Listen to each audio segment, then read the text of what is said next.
నేనండి ఏ ఊరన్నా? తాడేపల్లి కూడానండి. ఎలా ఉంది ఈ కూటమి ప్రభుత్వం వచ్చిన తర్వాత పరిస్థితి? బాగుంది, పర్లేదు, బాగానే ఉంది. ఆడి మీద పర్లేదు, పర్లేదు. ఏమైనా మార్పు వచ్చింది గతానికి ఇప్పుడు చూస్తే? పర్లేదు, మార్పు బోల్డ్ వచ్చిందండి. మార్పు ఎలాంటి మార్పు వచ్చిందంటారు? ఏముందండి, ఆడు మొత్తం ముంచేసాడు ఎవరు? జగన్. మీరు వచ్చి ఏదో ఇప్పుడు అప్పు నిలబెట్టి అప్పు చేసేసాడు. తీర్చాలంటే జాగ్రత్త తీర్చాలి కదండి. ఇదిగో మేము లారీ డ్రైవర్లు, ఆటో డ్రైవర్లకి ఆడలకి వేసాడు అప్పుడు డబ్బులు, మాకు వేయలేదు. 4 సంవత్సరాలు అలాగ కరోనాలో ఉన్నాం మేము. ఒక్క రూపాయి వేయలేదని, ఒక్క నూనె ప్యాకెట్ కానీ ఏమి లేదు మాకు. పట్టించుకోలేదని దరిద్రం. ఇదిగో ఇప్పుడు చంద్రబాబు నాయుడు అడుగుతామండి రేపు మళ్ళీ మేము అందరం లారీ డ్రైవర్లు అందరం 60 వస్తేనేమో తీసేస్తున్నాడు స్కూల్ బస్సుల్లో గీల్ బస్సుల్లో. ఇదిగో మళ్ళీ చంద్రబాబు నాయుడు మళ్ళీ ఏం చేస్తాడో ఏంటో మరి. చంద్రబాబు గారు వచ్చాక కూటమి ప్రభుత్వం వచ్చిన తర్వాత మోటార్ ఫీల్డ్ వ్యక్తులు కూడా ఆదుకుంటాము, అందరిని ఆదుకుంటున్నారు. ఏంటి పరిస్థితి? ఆదుకుంటాడండి, ఒకటి చేసుకొస్తాడు. అన్నీ ఒకసారి ఆడు చేయలేదు అంటే ఎక్కడి నుంచి చేస్తాడండి. ఇప్పుడు 1,00,000 రూపాయలు అప్పు చేసేసాడు. 1,00,000 రూపాయలు తీర్చాలంటే రూపాయి తీసుకుంటా అందరినీ చూసుకోవాలి కదన్నాడు. అది వ్యాపారం. కూటమి ప్రభుత్వం మటుకు సూపర్గా ఉందండి. మోటార్ ఫీల్డ్ పరిస్థితి ఎలా ఉందో? పర్లేదండి, పర్లేదు. ఏముందండి జీవితాంతం ఇంక అంతేనండి. అలాగే జీవితాంతం బతికోడు బతుకుతున్నాడు. ఏదో క్లీనర్ చేసాడు క్లీనర్, డ్రైవర్ చేసాడు డ్రైవర్, తుడుచుకుంటున్నాడు. అన్నీ ఫీల్డ్ అన్నీ బాగానే ఉన్నాయండి. ఫ్రీ బస్ గురించి ఏం చెప్తావు? ఫ్రీ బస్సు ఆడవాళ్ళకి మంచి పని చేశాడండి. అలా నడిస్తే మరి పర్లేదు. మరి మయ్య తీసేస్తే మనం ఆడవాళ్ళకి మంచి పని చేశాడండి చంద్రబాబు నాయుడు. ఈ 14 నెలల కాలంలో మీ కుటుంబానికి పథకాలు వచ్చినాయి కూటమి ప్రభుత్వం నుంచి? అన్నీ వచ్చినాయి. ఇంకా ఏముందండి, అన్నీ వస్తున్నాయి. ఇప్పుడు పిల్లలకు వచ్చినాయి, మళ్ళీ ఇప్పుడు కొత్తగా పిల్లలకు వచ్చినాయి. రైతు భరోసా వచ్చింది, వచ్చినాయి డబ్బులు వచ్చినాయి.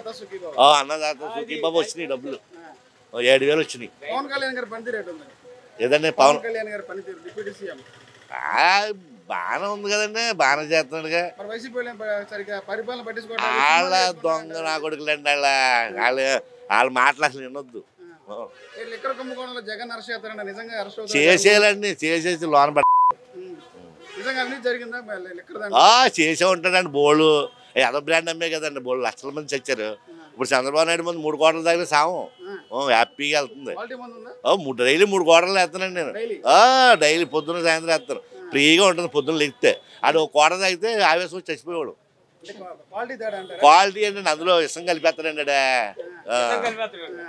ఇది సూపర్ అండి. కోట ప్రభుత్వం ముందు చక్కగా బ్రాండ్లు అమ్ముతున్నాడు.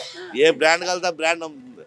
130, 100, 90, 200 చక్కగా ఉంది వ్యాపారం. అన్న ఇప్పుడు తాడేపల్లిగూడెంలో గత ఎమ్మెల్యే ఎలా పనిచేసాడు, ఇప్పుడు ఎమ్మెల్యే ఎలా పనిచేస్తున్నాడు? ఎవరనే? తాడేపల్లిగూడెంలో గత ఎమ్మెల్యే కొట్లు ఎలా పనిచేసాడు, ఇప్పుడు ప్రజెంట్ ఉన్నటువంటి బొలిసెట్ ఎలా పనిచేస్తున్నాడు? బొలిసెట్ సీను గారు దేవుడండి. కొట్టేస్తున్నారైనా బాబోయ్, మొత్తం దోసేసాడు. ఇప్పుడు మా ఊళ్ళో బాబుజీ గారు ఇచ్చాడు సూపర్. ఇప్పుడు ఆయనే చేస్తాడు. బిల్డింగ్లు కడతాం కట్టాడండి. వచ్చాడు, మొన్న వచ్చాడండి. మొన్న వచ్చింది పదం. మా బాబుజీ గారు వచ్చాడు, మా ఓనర్ గారండి. ఆయన సూపర్గా చేస్తాడు. బొలిసెట్ సీను గారు సూపరు.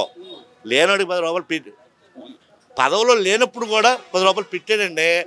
నూనె ప్యాకెట్లు, బియ్యం, కూరగాయలు అన్నీ పంచిపెట్టాడు. ఆడు ఉండగా ఒక్క బియ్యం బత్త కాదు, ఏమీ లేదు. మేము అడుక్కున్నామండి. ఆడు జగన్ గడి అయ్యంలో 4 సంవత్సరాలు అడుక్కున్నాం. 4 సంవత్సరాలు నరకం అనిపించి ఇంట్లో బీడీ కాల్చుకోవడం అండి. ఇప్పుడు సిగరెట్లకు వెళ్తున్నాం చంద్రబాబు నాయుడు వచ్చాక. సూపర్ ప్రభుత్వం, సూపర్. అమరావతి ఏంటంటే పోలవరం అన్ని క్లియర్ చేస్తారు. ఒకటి చేసుకొస్తారండి. వాళ్ళకి దోసేస్తాకే చక్కగా అన్ని చేస్తారు. ఇప్పుడు మునిగిపోయిన వాళ్ళకి అన్నం దొరకట్లేదండి. 100 మందికి పెడతాడు, 4 చోట ఆగిపోతారు. నాకు అక్కడ మునిగిపోయింది, ఇక్కడ మునిగిపోయింది, నాకేం చేయట్లేదు, నాకు పెన్షన్ రావట్లేదు, అవి రావట్లేదు అంటే ఒక ఏలుపోయినోడికి కూడా 6,000 ఎక్కడి నుంచి ఇచ్చేయాలండి. ఆడుకుంటాడేనా? 1,000 కట్ అయిపోతే చేస్తారని దొంగ నా కొడుకు పెన్షన్. ఎందుకంటే పెన్షన్ దున్నపోతులా ఉన్న నా కొడుకు కూడా 4,000 కావాలి. వాళ్ళకి కాలు చిన్న బెండ్ వస్తే ఆడికి 6,000. పెళ్ళం చచ్చిపోతే 6,000, పెళ్ళం లేకపోతే 6,000. ఇవన్నీ ఎక్కడి నుంచి తెస్తాడండి? కోట్లు ఎక్కడి నుంచి తెస్తాడండి? దున్నపో ఏంటే రోడ్ల మీద అడుక్కోమనండి రోజుకి 200-300 వస్తాయి. ఇంటికాడ కూర్చుని పిలసలు రాగానే పుస్తకాలు రాగానే 4 కోటలు కొనుక్కుని తాగేసి ఆయన కాకేసి ఈయన కాకేసి ఆ 4 ఏళ్ళు అయిపోయి మళ్ళీ అప్పు చేసేస్తున్నాడు, మళ్ళీ నెల వచ్చేస్తుంది, మళ్ళీ 4 ఏళ్ళు తిరుగుతాడు. దున్నపోతే అయిపోయాడు అన్నాడు. వయసులో ఉన్నోడు 60 ఏళ్ళు ఉన్న 40 ఏళ్ళోడు కూడా 60 ఏళ్ళని రాజు చేసుకుని దిగుతున్నారు. ఆడి మట్టికి ఎక్కడ ఎన్ని అప్పులు చేస్తాడండి, కోట్లు అప్పులు ఎక్కడి నుంచి తెస్తాడు. కోట ప్రభుత్వం వచ్చినట్టు ఒకటి చేసుకొస్తాడు, తప్పే ఉంది. ఏమంటే మన కోటం ప్రభుత్వం సూపర్ అండి. ఈ 3 సంవత్సరాలు 4 సంవత్సరాలు ఇంకా అభివృద్ధి అవుద్ది. చిచ్చిచ్చే రాడండి. ఆడు ఈ దెబ్బతో జైలుకే, అస్సలు ఆడు ఈ దెబ్బకే అసలు ఇప్పటికే వేసేయలే. కొద్దిగా ఏదో సానుభూతి ఉంది, ఆడికి రూపాయికి 30 పైసలు ఉంది, వేసేస్తారు. రాదండి. మళ్ళీ మనకి డైరెక్ట్ మన కోటం ప్రభుత్వం, సమస్య లేదు అసలు.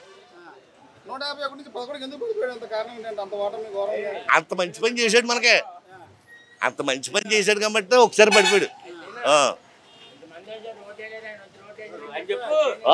అన్ని బొలిసెట్టింది గారు రోడ్డు వేసాడు. ఇదిగోండి ఇది మార్కెట్ బ్రహ్మానందం మార్కెట్ రోడ్డు పోసాడు బొలిసెట్టింది గారు. ఆ గోతులు గట్ట పూడుతున్నాడు. ఇది ముందు ప్రభుత్వం గోతులో పడితే టైర్ పేలిపోయింది, చక్కగా పోసుకొస్తున్నాడు, కూడా చేసుకొస్తున్నాడు. మా బొలిసెట్టి సీన్ గారు ఈ తాడేపల్లి కూడా మంచి అభివృద్ధి చేస్తున్నాడు మా బొలిసెట్టి సీన్ గారు.